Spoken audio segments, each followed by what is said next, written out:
All right, welcome. We got another great prospect podcast. I'm here, Coach Schumann, and then I have Coach D here with me. We have a great guest today, Angela and Angie. I shouldn't say Angela, Angie Wiley, Either way. and we're excited to talk to her today about mindset and performance, and how important that is in everything that you do as an athlete, and not just as you do an athlete, but in life as well. But we're going to talk about how athletes can really help themselves improve their overall performance through making themselves have a better performance mindset. So, without further ado, it's great to have you on, Angie. We're excited to talk to you today. Thanks for having me. I appreciate it. It's great to be here. No problem. If you could go into your whole background, just so everyone watching the show can get familiar. Dive into how you got into the field, athletic backgrounds, anything like that, and then everything that you're doing today from that standpoint. All right. Okay. I'll just jump in then and I'll start from grew up in a small town, Missouri, and not a whole lot to do. So I played four sports all through high school. And my favorite was basketball, went on and played college basketball, 2 years at a junior college in Kansas City, and then 2 years at Pitt State University in Kansas. Loved my college career. I will say very early on as an athlete, I saw the impact of mindset, saw how much that could make a difference in, the play and the outcome. From college, I actually went to a career in sales. So I was in the medical device industry in sales and sales management for 22 years.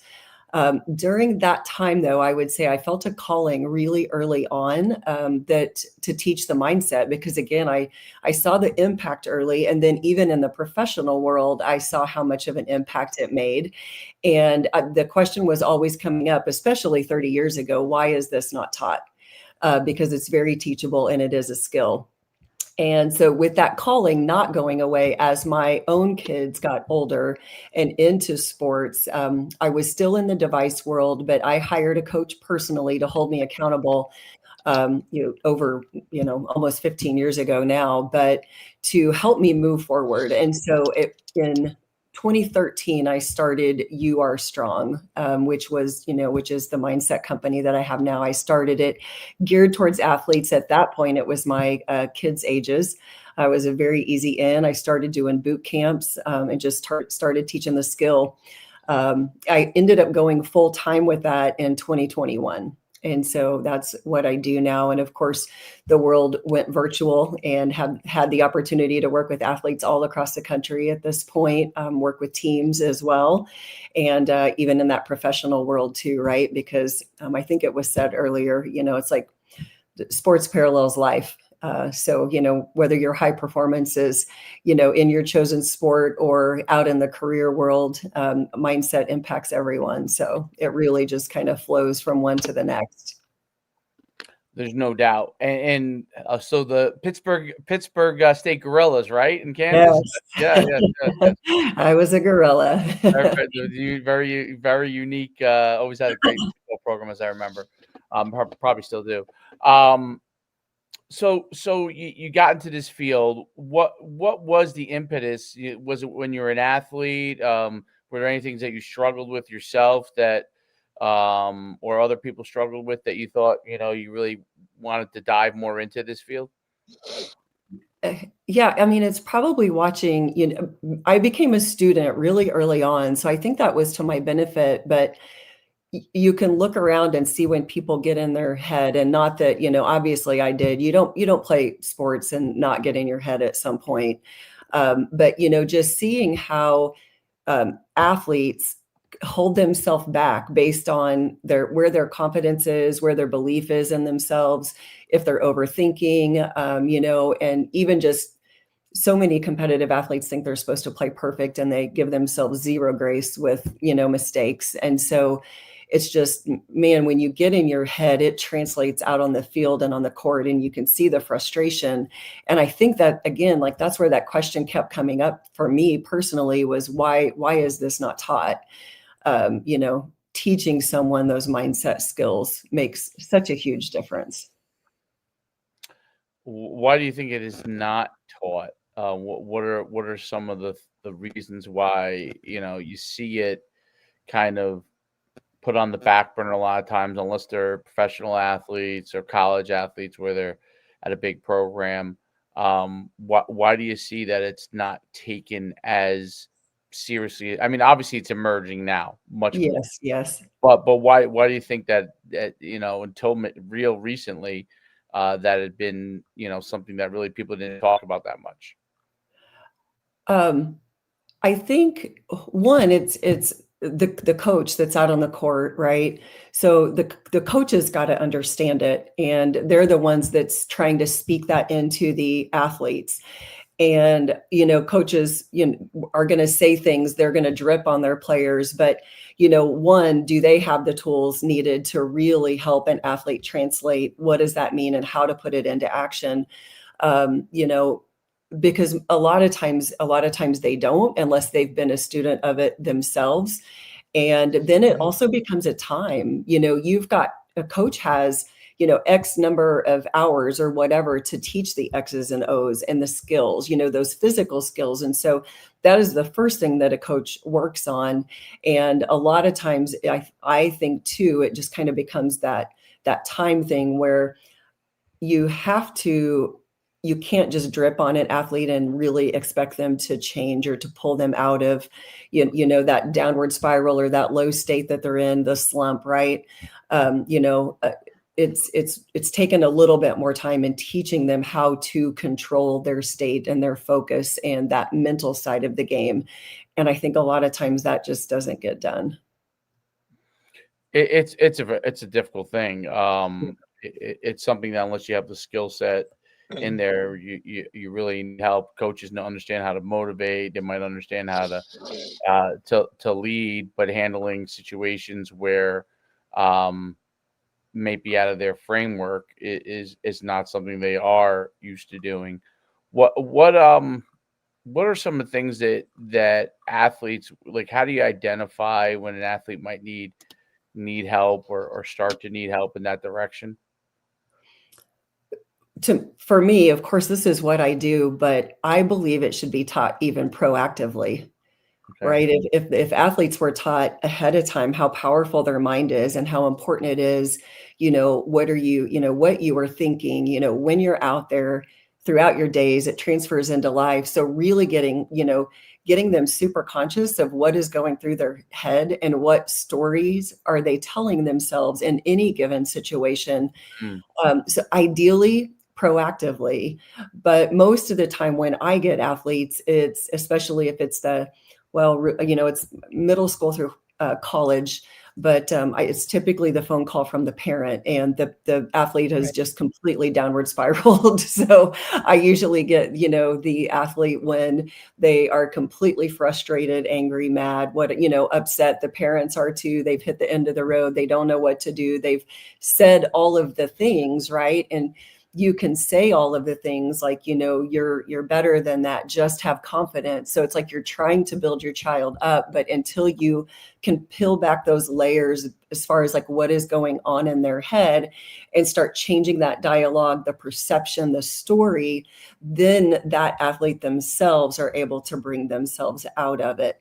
So it kind of both, I guess.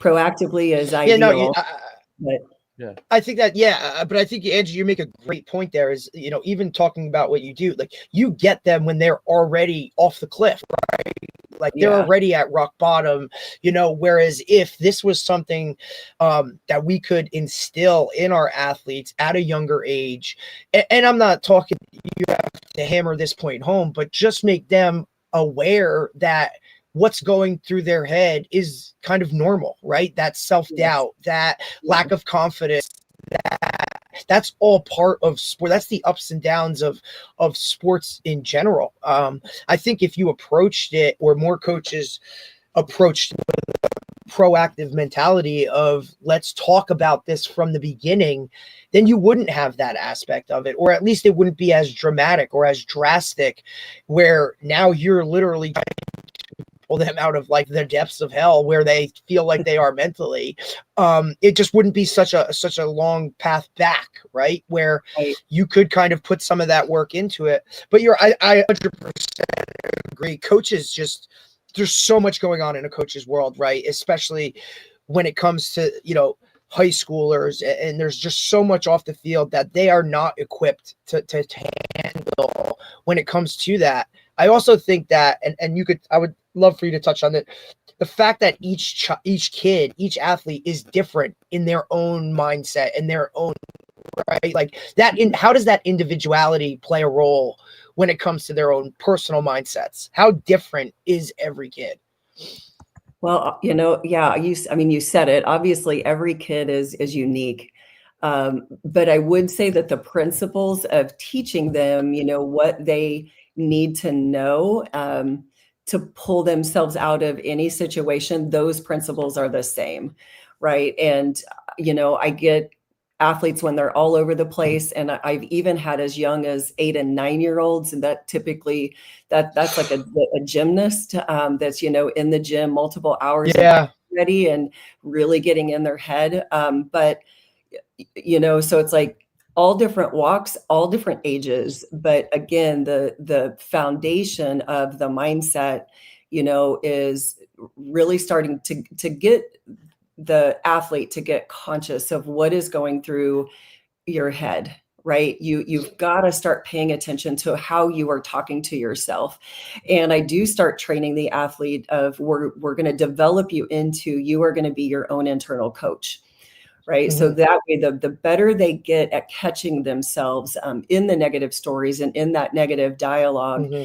then they start having that power and the ability to flip it. And so their individuality is whatever that story is for them. Right. Everyone has a different story, a different way that they are going to be hard on themselves, to beat themselves up, to think that they're not enough, and comparison, all of those types of things. But it does boil down to, let's pay attention to what that is. And then understand that you have the ability to change the story into a story that is going to build you up and push you forward, and really help Mm-hmm. you to reach your next level. So, I look at the whole aspect of the athlete too, what are their goals, and who are they at a deeper level? And then that helps to take the story that they have to help them move towards their next level and start making progress in, that positive direction. Yeah, it's when parents come to you and they're at the end, there's something they're struggling with. A lot of times the parents don't know how to deal with it. The athlete obviously is learning how to deal with it. Do you coach both groups of people on this? Is that something that you work them both through? Because parents obviously are dealing with it differently from an athlete, and what do you need the parent to focus on?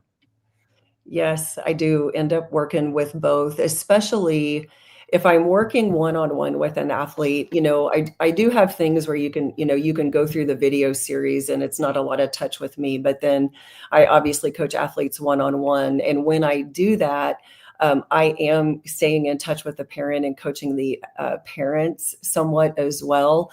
And what I really encourage, because when they work with me, the whole family basically has my program. Mm-hmm. So depending on the age too, but regardless of whether they're going through the program together as a family or if the athlete's watching it, I'm really encouraging the parents to watch it, because if the parents will also watch it, pay attention, apply it to their own life, and it also gives them an understanding of what their athlete is going through. And I think that it helps them to respond differently, whether, it's Mm-hmm. them trying to overhelp an athlete after a game or overcoach an athlete, because so many times that just is creating, right, another, it's adding to the story that the athlete already has in their head. And so, recently I was, had a conversation with a family, and I could tell that the dad was mom and dad both really trying to help their kid, but it was like so much that it was creating more pressure, more stress on the athlete. And I just encourage them to, one, go through the program with the athlete, but take that step back and just let the athlete be, and be nothing more than, great job. And as hard as that is, it's sometimes, right? Because as a past athlete ourselves, it's really hard to not coach and encourage your athlete. But sometimes that's a great thing. The parent understands and there's a connection there. But sometimes, and I think a lot of times, it becomes too much for the athlete, and it kind of becomes overwhelming and just is another layer of them trying to be perfect and trying to please the parent, which really holds you out of flow when it comes to performance. Yeah, I think that's a big part of everything, is that the parents, it's hard for them to manage their own emotions on it as well. I think how that's it. So just going and saying, hey, good job, or that's hard for parents to do. I mean, it's yeah. And I'm going to jump out because I'm frozen here and jump back in, but I'll let you start answering the question. How are there different tools you give them to try and help manage that? Because that's different. I'm not talking about like, hey, correcting them, because if you're coming to them but even like being not saying anything, right? Sometimes you said like words of encouragement can actually create more stress, right? Because there's an expectation level. So how do you go and coach them on that part of it? So once, I start off with the power of your thoughts, and redefining mistakes and failures. So that's where I start with an athlete. And that really, again, it gets them thinking about their thoughts and their stories. Well, the next layer of that is how to control your state. And controlling your state is essentially learning and understanding how to control your emotions. And I think it's really good for athletes when we kind of name it and we talk through all of those emotions that they actually have, and they understand that they are normal and that happens to all of us. And we are always all going to have high states and low states, because it's just life, right? So whether you're an athlete and you're out on the field, you're going to have high and low states. And in life, we're going to have high and low states. And again, that is your emotions. But it's understanding that what you think about and the stories that you tell, so whatever you have going through your head, that leads to how you feel. So that leads to those emotions. So I also start working with athletes, like really try to catch yourself when you're in that high state, when you do have confidence, you feel like you're in flow and you feel great. And I want you to think about what you were just focused on. And then you've got to also do the opposite. When you are frustrated, mad, angry, whatever it is, then I want you to pause and catch yourself. Again, what were you just focused on? Because most of the time when we are in a low state, you are focused on what is going wrong and that you are not good enough. And why can I not be as good as the next guy? Or why did I make that mistake? And it's those layers of how you're talking to yourself and the pressure you're putting on yourself. And then to translate that to a parent, it's no different for us, like out in the adult world, controlling our emotions, right? When we get upset about something, what are you focused on? What are you thinking about? It's no different. And so even as a parent, I think, parents feel pressure as well. Youth athletics, right? Oh, yeah. And everybody wants their kid to be the best, and you want the best for your child. And that's fair. All of us want that. With that, it's getting a parent to pay attention to the stories that they're telling. Why does that kid already getting looked at? Why does that kid already have offers? And why is my kid, why does he keep messing up? And why is he in a slump? And when a parent is doing that, what happens is, even if you're trying to say good job, you are still carrying that negative energy because that's where your thought process is. Right. And so it's like people can feel that. And so you've got to flip your story as a parent and your focus as a parent and know that your young athlete, they have got their own path ahead of them. You're going to support them.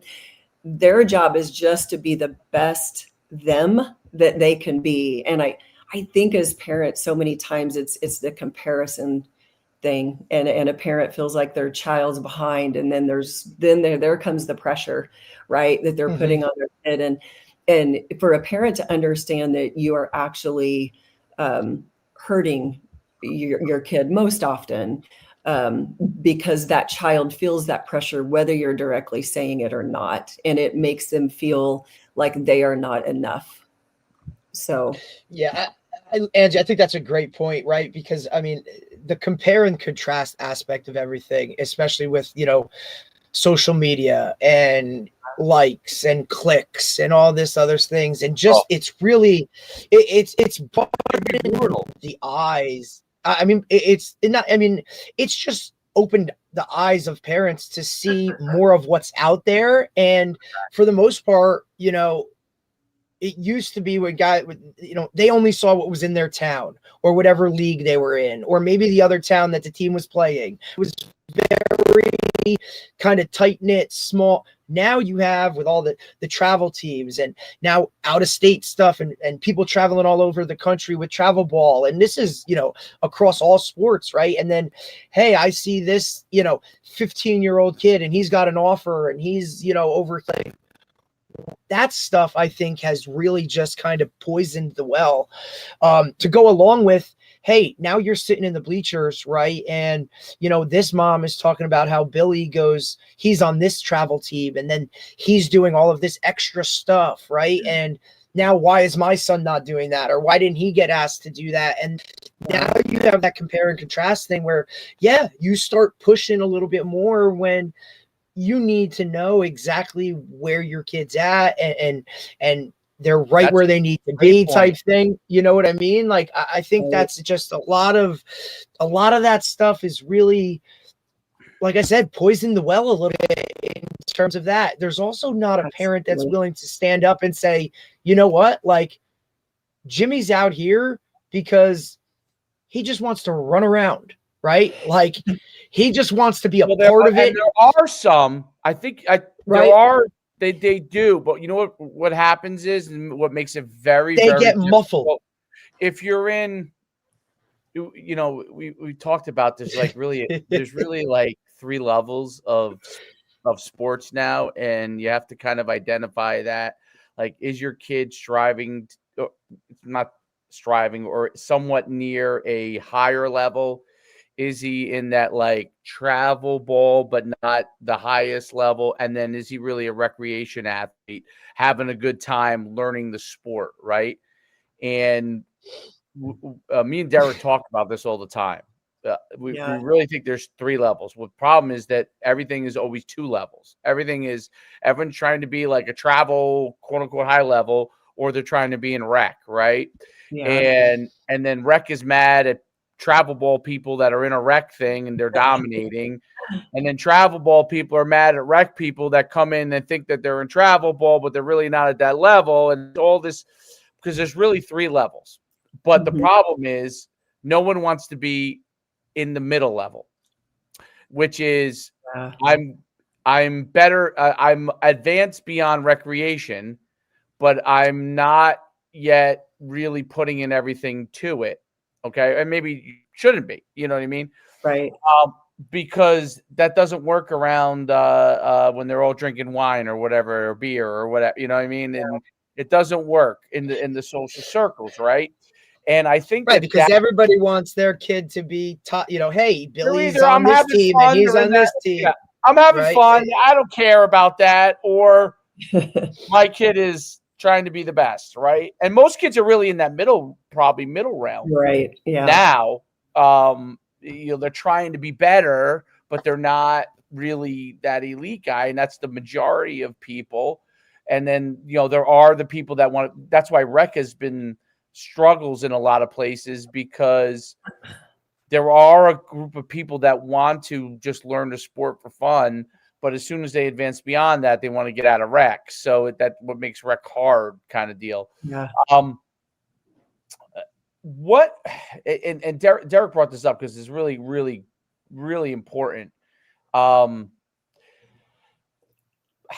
do parents and kids navigate the information overload part of it, right? Because I just started inviting, because we run middle school showcases around the country. We used to run high school, but then high school kids now think they're too good, so they don't want to go to. So it's like a whole thing there. That's not here or there. So anyway, like this high school, middle school, like freshman, middle school thing, right? I start going through all these kids that I'm starting to invite, just the first phase of it. I could not believe, Derek, the kids, the size of them.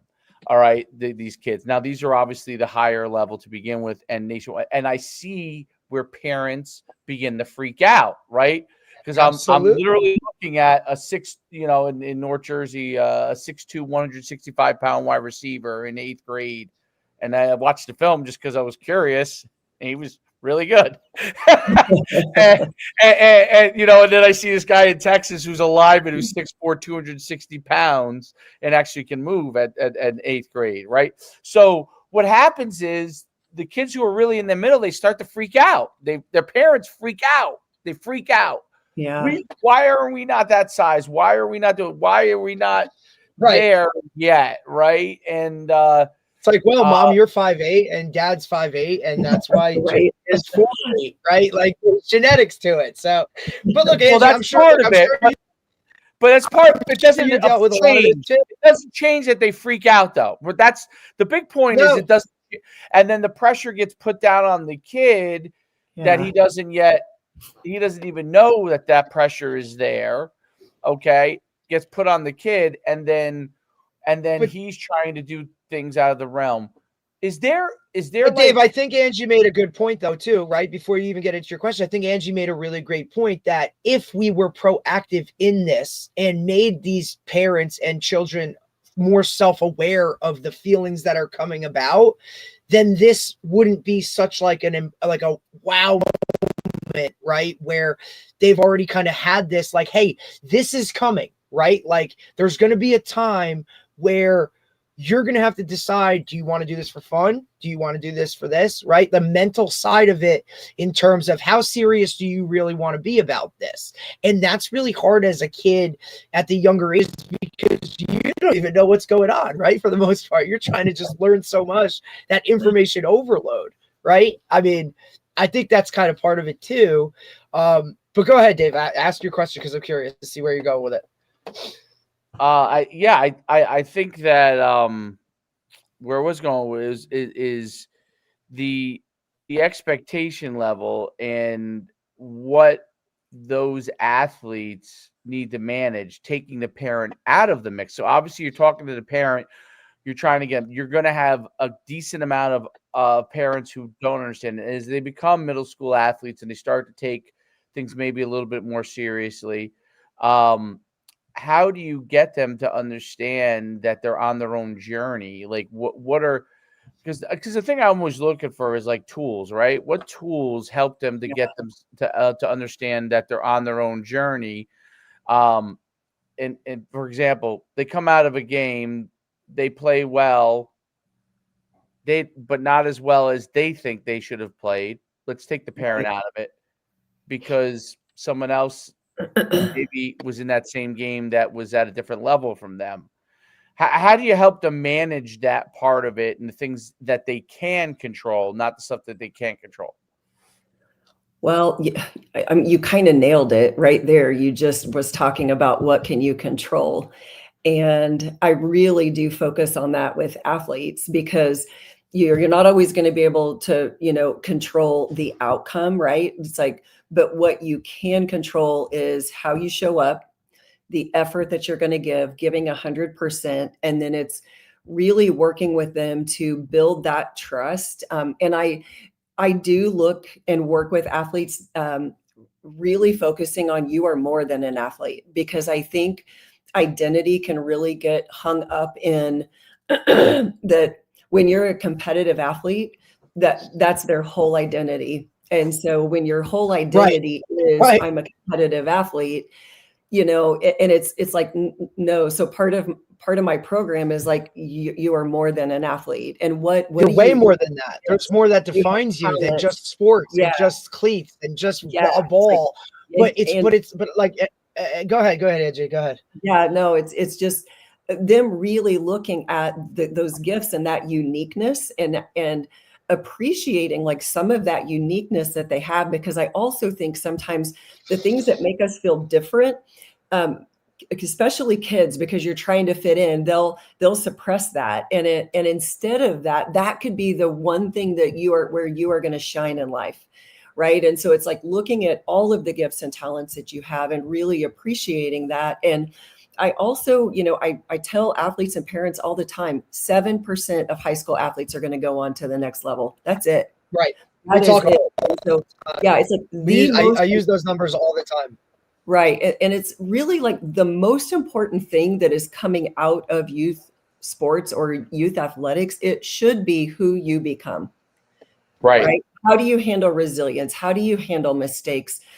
How do you bring yourself out of that slump when things don't go your way? Because that is going to be the part that translates to life. And so it partly is that bigger perspective and talking them through that, whether it's a parent or an athlete, and looking at your identity, and you are more than. And even if you do go on and play college sports, guess what? You're done at 22, 23. It's a very small percentage, right? It's going to go beyond that. And so it's trying to also, like, for parents, like, let's put this back in perspective, guys. I think they end up in it, and it becomes just like you guys were saying, the competitive. It's like keep up with the Joneses of youth athletics, right? And that is not healthy, and it's not a healthy perspective for yourself or for your young athlete. So it's putting things back in perspective, that the most important thing is who your child is becoming as they grow into the best athlete that they can be. I think I think you nailed that. One of the difficult things for athletes and parents is because they're so focused on performance, they forget about the relationships that they build with friends and stuff, and maybe some of the values they learn from coaches. Um, and part of it is, uh, there's so much emphasis on not just I don't know if I want to use the word winning, but there's so much emphasis on I guess it is winning, right? And that they forget about the journey of the process, right? So like winning always to me is a result of the journey. I don't count that in recreation. Winning in recreation is usually the result recreational sports is usually the result of one group having better players. That's just the bottom line. I mean, I hate saying that at that age, whatever that age is. Yes. Okay. And when parents get upset about things, like I'm like, this group over here has a better group of players. Did they have a good time playing? Because sometimes that happens, right? So now when they're in a sport that they're practicing more. So let's say they're in a travel sport, they're practicing a couple times a week or a few times a week, and it's not a recreation sport. Is the coach developing or figuring out ways that they can improve the athlete in the long run? So, and then does winning come from that versus winning at all costs, right? And it's very, very hard. I think it's very, very hard for parents and athletes because coaches are fired up no matter what age you're at. I mean, because I've been at all levels, and they're fired. They get fired up, and the kids can get fired up. But at the end of the day, like, are we continuing to have like a back and forth of development? Meaning, are you expected to be at a certain place and make practices. That's important. Like, that's an Yeah. important value system. Okay. I'm not talking about someone sick or hurt. Right. Yeah. Or if you should be there to watch, but if you're sick, obviously nobody wants you to be there if you're sick and getting other people sick. Yeah. But and then you get like the hardest part about all this is you get this intermixing of, okay, they're only kids, but then these kids are there all the time. Some kids miss me for a reason that it's nothing bad, but you're trying to teach values. It could be they had a birthday party. I don't know, whatever, right? And they chose to go to the birthday party, and then it starts to get then your value system gets convoluted, and then they try to bring you back and say they're only kids. And that's where the whole thing in the mental side of sports is very difficult for kids, because they get a yin and yang of what's important and what isn't important, and they don't know what is. And if someone's telling me that it's important to be here, and then another kid is not able to be there, and the program as a whole, like, what are you going to really do about it? You're really not going to do much about it, right? You're just going to kind of deal with it when they're younger. And it puts the coaches in tough situations, puts the other players in tough situations. Then the players start to think, is it important? Is it not important? What is important, right? And I think that in sports, that's part of what has gotten very, very difficult for coaches. And I think at the high school level, it's a problem as well. It happened to me a lot over my career as a high school coach. I'm sure it happens to Derek here and there as a high school coach. And oh God, yeah, and you're forced to deal with it. But if you come down too hard, you're a bad guy, right? And then of course, right, and then the players don't know what is important. And everyone likes to point to, like, because I love Nick Saban's one of my favorite, obviously, and everything in the process. He has all the best athletes that are had all the best athletes that are focused on doing the right things, and had the best program, so he can enforce it on all the players. Even in college programs, not everybody's in that situation, right? Yeah. The mental side of that becomes very difficult for athletes. And I'll take parents out of it, because some parents get it, some parents don't. But it's very difficult for athletes. If you're the good player over here, let's say you're in high school, sophomore or junior in high school, and you're building this. I'm not even talking about college here. Building to follow what the coach wants you to do, to be part of it. And you're a good player and you're doing very well. And then you got some other players, coach tries to come down but there's limitations to what he can do. How do you help a player manage beyond think that this is now actually outside of their control? How can they manage their emotions to know I'm striving for certain things, but yet I'm in a team environment? I think it's very, very difficult. And that's the second part of it, beyond like the pressure on kids. The second part of it is the kids that do the right things that are then in a situation where it's not the kids are doing the wrong thing. I'm not talking about a kid who's a jerk or I'm talking about a kid who enjoys the sport but parents take them away, or parents do this with them. And they're not really doing anything bad per se, but it does affect the other athlete's mental health, right? It does affect what they're striving for, and may affect the team, but affects their mental health. Is there something that can be done in that aspect? I'm sure Derek wants to know that one too. No, one thing that, well, I mean, and I know, I'm sure you guys do this, but one thing from a coach perspective, right, is setting that expectation up front, and the parents hear it and the athletes hear it. That way, if you do have, an athlete missing or, whatever, for whatever reason, it's really clear, as far as, are they going to play in the next game? Are they not going to play in the next game? Those types of things. So I think that's got to be, up front. From a player perspective, if you are an athlete, it really, to me, it goes back to, and I mean, and this is for anything in life, you have to control what you can control. We are never going to control other people. Right. No matter where, Great point. and if you are trying to control other people, and if you are going to get upset and mad, then you are only hurting you, because then you are Yeah, focused on you ain't gonna last very long. you are going to drop to a low state. So you're hurting yourself, and you're never going to control whether that kid who really doesn't care that much, right? But man, they contribute to the team. You can't control if they're going to be there or not be there. So your job is to control showing up.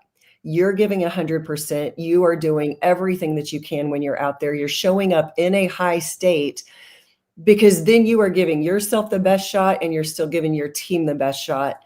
So, I mean, I think it boils down to that, honestly. And man, that translates through life, right? Yeah, no doubt about it. Oh, yeah, No without doubt doubt. about it. And I totally look. It's one of these things, and obviously Dave asked a great question, because we just dealt with this, or at least we did on our team. Where you have a parent many times. Yeah. I mean, and players deal with it. They come to you about it, right? Don't other players come to you about that stuff? Yeah. And they're in a conundrum too, right? Because look, and I heard this said the other day, right? Like, high school is so much about how you're viewed by your peers, right? Everybody wants to sit at the cool table. Everybody wants to be one of those guys that's in the recognition or this or that, where the hyper focus of how you look to others like reaches its peak when we're obviously that middle school, high school part of it, right? After a while, as you get older, you just really don't give a shit what anybody says, right? Like that's kind of what it is. But that's after years of, and look, nobody wants to be, not at the cool table, right? Like, I don't care how self-aware you are or how comfortable you are in your own skin out there on the field, whatever it is, nobody wants to be viewed as a lesser of something, right? That's just who we are as human beings. That's part of it. And I think, but what I do is, if you can at least make kids and parents more self-aware of these things that are going to go on and these things that are going to happen, and this is where it comes about, you might not be able to change it, you might not be able to, but at least now you have a shot at maybe, right, they'll teeter to the other side of it a little bit, which will put you in a better situation, rather than have the the off the edge type of self-doubt. And I can see it, Angie. I mean, I'm sure that, parents turn to you as almost a last resort. Coaches are turning to you as a last resort, right? Like, hey, my kid is struggling because, he was the starter and now he's not the starter. Or, hey, he's played his entire life and now he's in here and he's not playing because there's a younger kid that's better than him. Well, parents, like, this is a whole life lesson in terms of, you might do everything right and you might work hard and you might do all of these things and still not get what you want. That's kind of, especially when we talk about the recruiting world, because we deal with kids that, try to get to college to play and all these other kind of things. Like, look, man, you might literally, I understand you want to go to this school or get this scholarship and you've done everything right, buddy, but it just isn't in the cards. It's just not there. Right. And this is not, to circle back to what earlier, Angie, I think kids just get so caught up in, I'm only defined as being a football player, or I am only defined as what I do on the field. That self-awareness of, you are way more than that in terms of life. Like, this is only a blip, right? This is 5 or 6 years of your life. Even if you make it to the next level, right, it's only another 3 or 4, right? What is your career going to be? Like, the majority of your life comes after these, quote, playing days. So to have them focus on that, I think, could be at least a little bit of a more of a positive move in the positive direction. But ultimately it just kind of is what it is. You kind of learn how to, like, swim in those rough waters and just tread until, maybe sometimes you're in a, the current isn't as hard as it should be and you're okay swimming, but then sometimes you're going to be against the current and it's going to be really, really hard. So I think it's more, it's not like there's not an answer. It's not a black and white type of thing. Like, you're going to live in the gray and you just got to learn how to deal with that. And if we could teach those tools, right, to not only kids or parents, but coaches, or even more so administrators, like this is what professional development shit should be on, Angie, right? Like Right. where people just want to focus on all the other shit, where if you coach this, like now you could have a whole team of, at least we got some positive mindset. Could you touch on body language a little bit? How much does that play a role? Oh, yeah. I mean, there's science behind body language, right? And so I do touch on that because, if you are Drives trying me to, crazy, yeah, if you're trying to right? change your The state, palms up guys, right? Or all those kind of things. Like, it's right? like, that's my guy out there. He's out there. What are we doing, coach? Like, yep, that's my kid. Great. Here we go. But parents are in the stands doing the same shit, right? They Coach, are. throw the ball, right? Run the ball. Why are we doing this? Like, there's your examples. Like, I just, it's wild. Yeah, it is. You can, like what you were just saying, you can watch somebody, whether it's an athlete or a parent, and we literally could tell what their story is, what's going through their mind, right? And where their state is. And most of the time when you see it, like that, it's obviously like you're swimming in that low state. But there's science too behind bringing yourself out of a low state and using your body language for that positive, right? So it's like Right. when you move, like when you change your body, when you change it, because as much as a kid can drop his head, throw something coming off the field, be mad, like that is that low state. You can also control that. So it's like if you can pause and decide to keep your head up, still go hit fists with your teammate, even though something just went wrong, right, in your eyes, or didn't go the way that you wanted it to, you can help your body by controlling your body language, controlling your mind, using those two things together. It can help you maintain a higher state. And obviously I've gotten athletes when they come to me and, the example coming up is a young kid striking out, and he goes over to the, you go to the dugout and you're throwing your helmet and throwing your bat and start talking to him about that body language and what does that tell somebody about you too, right? And so it's like coaches are watching, coaches in the stands are watching, parents are watching, and it tells so much about you and who you are, and you being able to control your emotions and control your confidence. That I think that's another layer of self-awareness, right? That you don't have to respond that way when something doesn't go your way. And so it's using the two of those things together to respond in a different way. It's a great point. Love it. It's funny. When I was an athlete, things that went wrong. You're still an athlete, Dave. You're still an athlete. It used to fuel me. So Yes. but other players were not like that. So, Yeah. and I had to learn to control my emotions in a sense that I felt like other people, for me, it would work for me.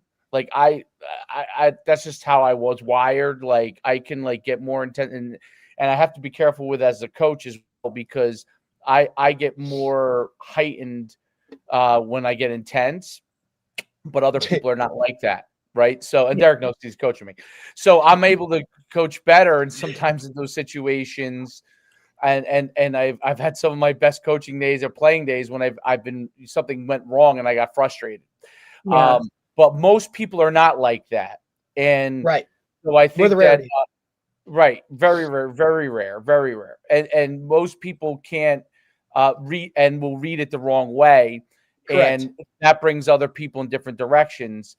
There's two types of athletes, I think. There's the athlete that happens to, they go into the tank, right? And you have to try to get them Right down. Yeah. Maybe they go palms up, maybe they act, they put their head down, like you said, and they go into the tank. What is the way to handle that person? That's part A. Part B, the person who is highly emotional and kind of somewhat like something bad can end up channeling. Like he's able to channel it in a certain direction. Like a coach could say something to him and he now channels it, right? Yeah. Now, sometimes the reactions are bad, but they are able to quickly move on a dime. That would be kind of. Yeah. I've noticed kids are one of those two ways most of the time.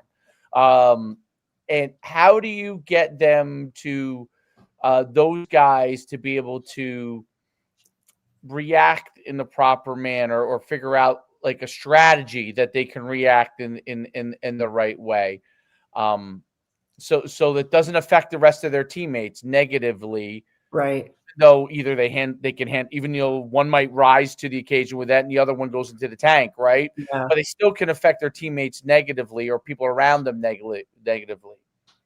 Yeah. So when it comes to athletes and coaches, right? And I do talk a lot about this because athletes are really tied to their coaches. And I start off by saying, most coaches, probably almost all coaches, are old athletes themselves. So they're highly competitive, right? They're going to be intense. They want to win just like you do. They want to hit, they want you to reach your next level. And what happens is when you look at the way intense coaches come across, right? The mistake is made. A coach is going to yell.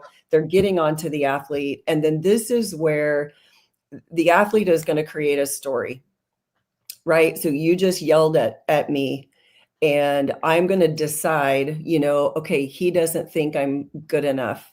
And he doesn't, that coach doesn't believe in me. They don't think I'm capable. They don't like me anymore, right? Like you just create this downward spiral of thoughts.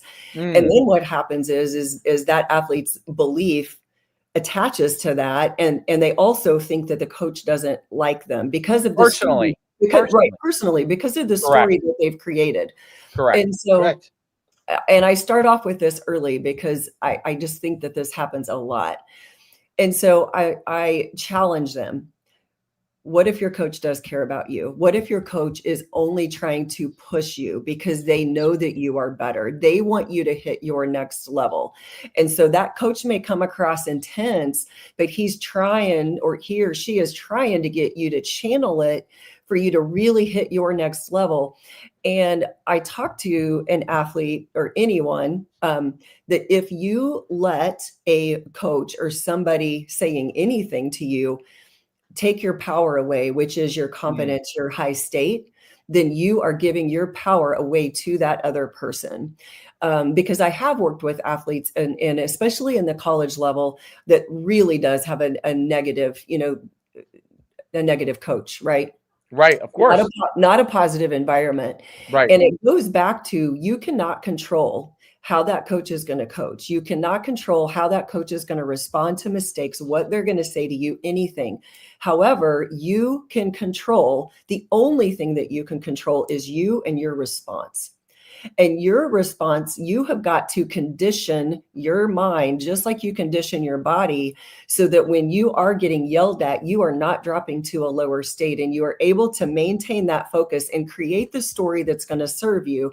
So that story can be, you know what? If he's going to be negative, let him, but I still know that he wants me to reach my next level. We are still trying to win games regardless of how that coach or that person is coming across to me. So when an athlete, again, lets themselves drop to a low state because of a coach, they're giving their power away. And so I talk a lot about once you've figured out how to control your state, because you are always going to perform your best and show up your best when you are in that high state. It's true for all of us, right? And when you give that up to someone else or to something else. I mean, I even had one athlete one time say, my gosh, I can't believe how much power I was giving to that orange ball. Right. Like it literally controlled her emotions day to day, depending on how he thought she showed up and performed. Yeah. And so it's the same. It's like the better that you get at maintaining a high state, regardless of what is happening around you or happening in life, like that is where your power is.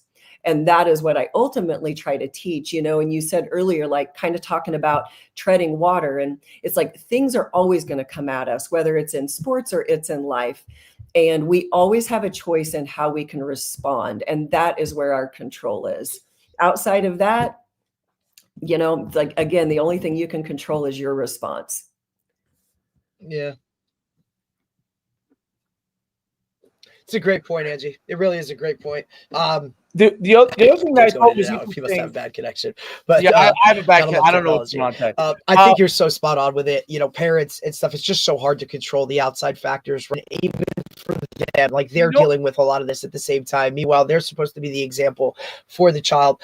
Look, I will That's hard. forever, So and I wasn't one of the like quick this as a questions I younger have, coach. and It came with the kind of experience of being in this now and seeing different levels of what it is that, you know, you can only control those certain things, but parents ultimately are going to dictate what it is, right? I always use the example, right? When I was in schools and I was teaching, you know, history, and it was an election year, right? And you're talking to students and it's, you know, hey, who are we voting for president, right? Well, they yell out a name and it's like, well, okay, why? Well, my parents, that's who they vote for. That's what they talk about at the dinner table. That's what they hear. So they're going to side with the parent, just like whatever the parent says when they get in the car. That's what they're going to go with. If they constantly hear, you know, your coach has no idea, or so-and-so should be playing, or why are you doing this? If everything's being questioned or coming from that point of view, well, then that's how they're going to act. You know, but sometimes, a lot of times they're put in that conundrum of mom and dad saying this, I go to practice now and a coach is saying this. What do I do? Like, they're the ones that put food on the table for me. So how do I go against my parents, even if I feel like, you know, like this is I really want to side with you, coach, but this is kind of how it works. So just in general, to put kids in those situations, to have to make those types of decisions, that's stuff that's out, it shouldn't even be a factor, right? Be supportive, you know, go with it. I mean, look, if you need to have that conversation, to think that that's going to happen. 100%, 100%. And I think that's really hard. Well, Derek brings up a really good point. How does an athlete, and it's going to be only teenagers, you know, it's not, or college kids. It's not going to be a 10-year-old. They're not going to be able to push back. But once they've gotten to, what do you mean? Level, Troy doesn't push back on you? No. He does in a different way. He does in a different way, because he'll tell me, like, I like this teacher. I like, you know, if there's something that I don't necessarily like, he'll say it, but I would say he might be a little different. He's used to some different things. Not the average kid that doesn't have like a parent that's involved in this stuff all the time. It might be a little different. What can a teenager do to create boundaries for their parents when they're involved in sports? Because I think, and Derek brings up a really good point, it's hard for them to do that, right? How can an athlete have that conversation with a parent? Because it does affect their mental health. How can they have that conversation with the parents and create a level of boundary? Let's say the parent is sane, okay? Because obviously insane parents, you cannot. Someone that's insane, it's not going to work no matter what you do. But if someone is crazy, can't fix crazy, overstepping their bounds, but they're, you know, I try to think, hey, in general, they're good people. They just get a little higher level, but not the insane person. But the person that's a decent person, but they're, you know, they want their kid to, they feel like they're being disrespected, whatever it is. How can an athlete go and create that boundary with their parent and talk to them about that? One, I would say that takes a lot of emotional maturity, number one, to really do that. The way that you said, like, and talk to them about it, because unfortunately, probably a lot of times what happens is the parent is coming down on the kid, and then the kid's going to kind of come right back at them with the same energy. Right. And so that doesn't help anything. And so I would say in the moment, if an athlete cannot say anything and just let the parent be or say or do, right? Because it's no different than a coach yelling at you. Right. Again, just like, let them go. Let them get it out, right? Like let them. Yeah. I mean, it's kind of like taking on that phrase of like, let them say, and you don't have to, and it's learning to protect your energy.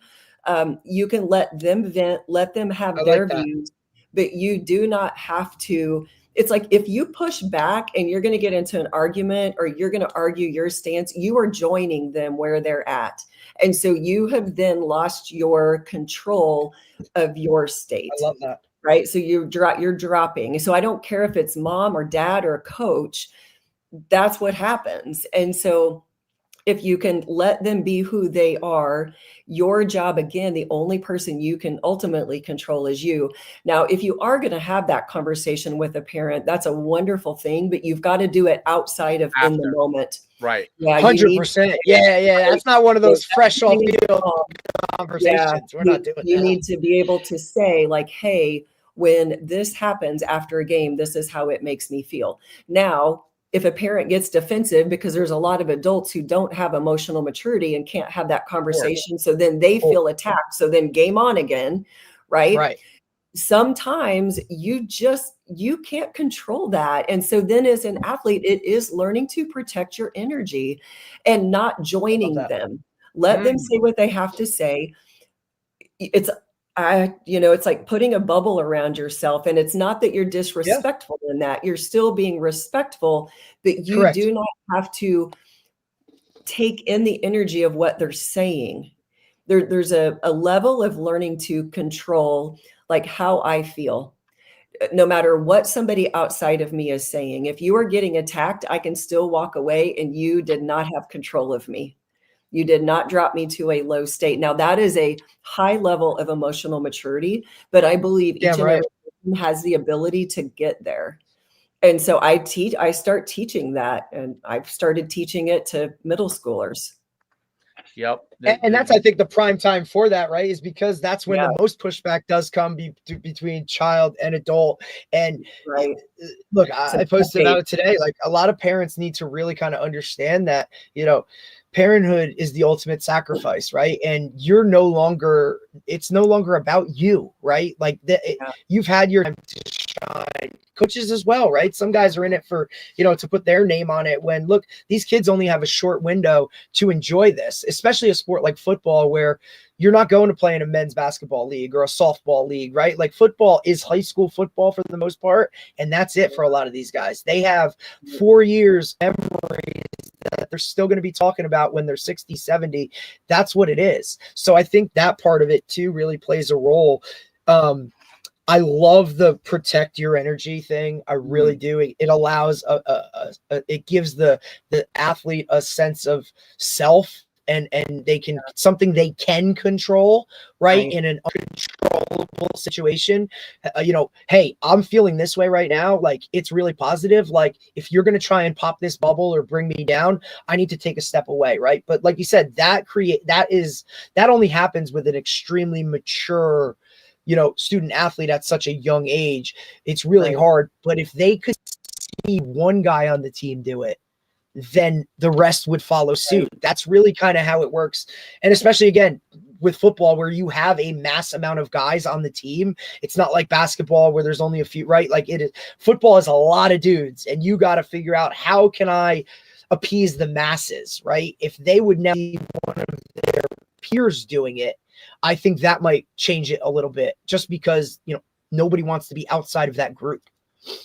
My linebacker coach in college used to say about when you come out of a game and, whether you thought you played good or you played bad, he always said, it's never as good as you think, and it's never as bad as you think. Correct. That's so right. And I heard, the Indiana football coach, obviously there's a million videos going on around him now because he's had so much success recently. And, he talks about the best thing players can do is keep an even keel no matter what's going on in the game. So whether a coach is getting on you, and you talked about this, or no one is getting on you, you score a touchdown, you make a mistake, just focusing on the next thing you have to do and keeping an even keel, because all of that ends up being a distraction. Not that you don't get excited. Obviously people get excited, but mentally keeping that state that you talk about, which is like, no matter whether you're hooting and hollering or you're quiet, you have that state of flow that enables you to be able to be focused in that right direction. And I think that's important. It really, really, that even keelness is so hard to do. Is there something that you do like breath work or anything like that? Like when they feel themselves getting out of that state, is there something that they can do? Like you should really feel yourself losing Like snap them out of it. control. What are some things they could quickly do in a game or in a practice that could get them back to where they need to be? Yeah, well, yeah. So a few things come to mind there. One, I do start off with working with athletes to create that mantra or phrase, right? So when that mistake happens, that they don't want, they're able to say that to themselves and keep themselves on track so they're ready for the next play. And that can just be a short, 1, 2, or 3 phrases that really, it really does. It lets them let go of the negative thing and keeps them on track. And yes, to the other things that I use is breath work. We do breath work. Just teaching an athlete how important breath is and what it does do for you. And it can keep you focused. It can keep you centered and grounded. So there's a lot of power in that. And in addition to that, the thing that I work with athletes on is using visualization. And using visualization in a way, not that, and yes, in regard to the skill, but I think even more important than the skill itself with visualization is visualizing yourself ahead of time. So before the game, you are visualizing yourself maintaining that high state. You're seeing yourself in it. You're feeling yourself in it. And not just with everything going right, but you even see yourself out there and something doesn't go your way, and you visualize yourself staying in that strong state and letting it go and maintaining it, because your brain does not know the difference, right, between that mind movie that you've got going on in reality. So you're essentially, those are putting in your mental reps right there. By doing visualization is a really powerful tool, and it's way underutilized. But to me, that's one of those strongest ways to condition your state. I think that's a really, really good thing. Like, closing your eyes and just thinking about for a couple seconds. Being in it. Yeah, what you want to happen, and then you're back, boom, you're back in action. There was, many years ago, it's funny because it worked, and I really didn't know much about it at the time. But I think I was in like one of these phases where I was reading Tony Robbins books left and right, and I was coaching, and I had a player that was just a fantastic athlete, but for some reason he could not make a catch like when you needed to. And I said this like kind of casually, but I not thinking he would do anything about it. But I said take a tape recorder and record yourself saying I can catch the ball, I can catch the ball. It's right underneath your bed as you go to sleep. And I was kind of like half kidding, kind of not. Like, dude, he did it for a whole week. Okay. And what was crazy is the kid became an unbelievable receiver. He did it for a whole week. Sometimes that visualization it was a big thing. Would play it under his, until he fell asleep, and his parents would come in and turn it off because probably crazy. But he would do it. He would play it, and it was like it's like the old Saturday Night Live thing where the guy's in the mirror and he says, "I'm good enough. I'm smart enough, and doggone it, people like me." Like that. It's crazy, but like that stuff does help you when you're in a tough, especially when you're in a rut, right? Yeah. You're in a rut, and it's sometimes not like the kid was catching balls he would catch after practice, and then you'd see him catch a million balls, and then all of a sudden in the game he would drop one, and it was something that was going on in his head, and he was able to correct it and tribute to him. And he played in college, by the way, and he played for 4 years because he was a really good athlete, and he fixed some of those things and got it corrected. But it was really, really interesting how some things that you kind of don't even think about as that it might help really helps. I used to love Tony. I mean, I don't listen to him as much. I used to love Tony Robbins when I was younger. Like I had his tapes as literally as like a 19-year-old. Yeah. And I would get his tapes and I would play him and just because it had nothing to do with yeah, you want to accomplish things, but it had more to do with like put you in the right mind frame. Like you can Right. Yes. whatever. Like when Yeah. people say that those things, like Tony Robbins, is They talk about you speak it into I think existence, he's a right? grifter. Or It's like, hey, like you know what? He's helped a lot of people, and that is why he's paid the way he is. Yeah. So, Right. yeah, it's right. not- it's Yeah, not, right. there's a reason why he's able to do it. He's able to change people's mindsets. And yes, he does some crazy things that people, gets people to believe they can walk across hot coals. And I think he was sued for Right. that. Sometimes you need that. Yeah, but but those things make a difference, and like, and it's all obviously some level of moderation, but Yeah. those things make a big difference. And visualization, I'm 100% on board with. I think that it really helps Yeah. people change their state in a very quick Yeah. fashion. And if they do it, the more they do it over time, it helps them to be able to get over those humps that they might have that are standing in their or those obstacles that are standing in their way. Before we let you go, because we've definitely taken a lot of your time, I'm curious if there was like a quick 3-step thing that athletes can do to help themselves on a daily basis. Like what would those kind of quick 3-step things be to help them to be able to be in that higher state that you're talking about? One, I would say, see how many times you can catch yourself throughout the day in your thoughts and in your stories. Because once you are able to catch yourself, then you can change it. And so you can start changing that story then to one, or even like sometimes I like to say soften it, right? Because it's hard to. So instead of just saying I'm horrible, it's like I'm terrible at this. It's like, okay, I know that I'm getting better, and so you start shifting that story. And as you change your story, it's really paying attention to your state and what are you focused on. And so again, it's the number one is like get conscious, of your thoughts, catch it and change it. And that is where you have your power. And I would say that no matter what is coming at you, your power is in choosing how you respond. And that's choosing how you respond, in your thoughts and in your stories. And then, even your body language, right? That's the outside part. So. Absolutely. There's no doubt about it. That's some really, really great quick tips because we all get lost in what we're thinking about and let it consume us. And that's a big part of what we do. Sounds like you'd probably be a great marriage counselor as well. Well, a lot of these things translate into. Obviously, they do. Yeah, right. They definitely do. Angie, thank you so much.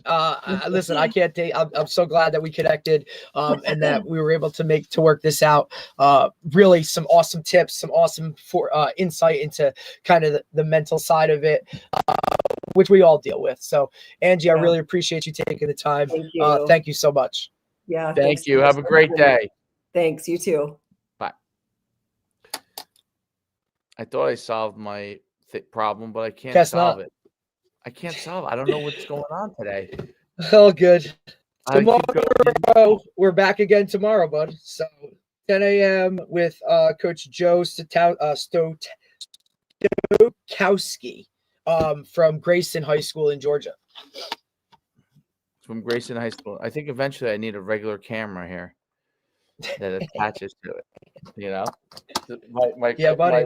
My phone must be. Not my phone. My computer must somehow get compromised. Yeah, that was really good stuff. Interesting stuff. It's the mind is an important part of what we do. So it's coaches, it's hard as well. So it's probably harder. Definitely.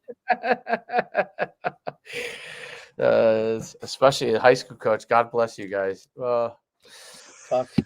God bless you. All right, man. Let me time for practice. Can't wait. Nice, soaky, wet. It's a nice little soaky wet Tuesday. So it is what it is. Let's rock and roll. It's not raining anymore. Dude, my poor daughter. Daddy, it's still raining. Daddy, it's still raining. Daddy. I'm like, yeah, baby, it is still raining. Sorry. Like, we cannot go outside and throw the ball. Sorry. I know you like to do that, but we can't. So we resorted to indoor football, which a 2.5-year-old that wants to play football with daddy down in the basement is I was already winning on that one. So Well, there's your Olympic flag athlete right there.